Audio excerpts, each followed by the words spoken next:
All of us like Sabudana Vadas, which is a traditional dish of Maharashtra.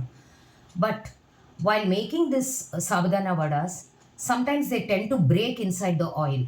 So today, I'm going to give you the reasons why it breaks and also the solutions for it.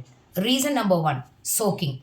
This is a very important process because this affects the preparation of batter. Hence, we have to make sure that the sabudana is soaked for 8 hours and in the limited water. That is, the water should be just above the surface of the sabudana. So, it gets correctly soaked. What happens is that the water is extra, then the batter becomes soggy. Reason number two, even after soaking, if you feel that water is extra now, then what we have to do is take a sieve and then pour the soaked sabudana into it and then remove all the extra water. Reason number three, cooking potatoes.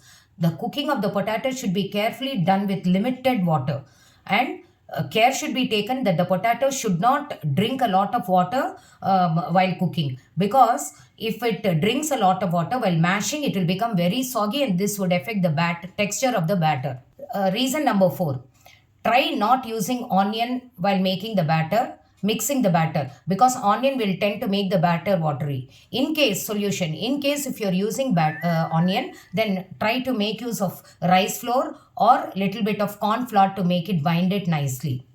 Tip number 5, the temperature of the oil should be hot, and do not drop the sabudana vadas before the oil is hot because they might tend to break.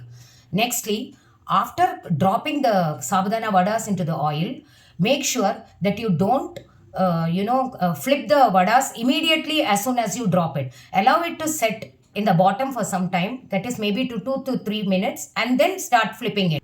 While frying the sabudana vadas, make sure that you don't drop too many vadas at a time so that they get crowded. And hence flipping becomes difficult because they might tend to break even while flipping.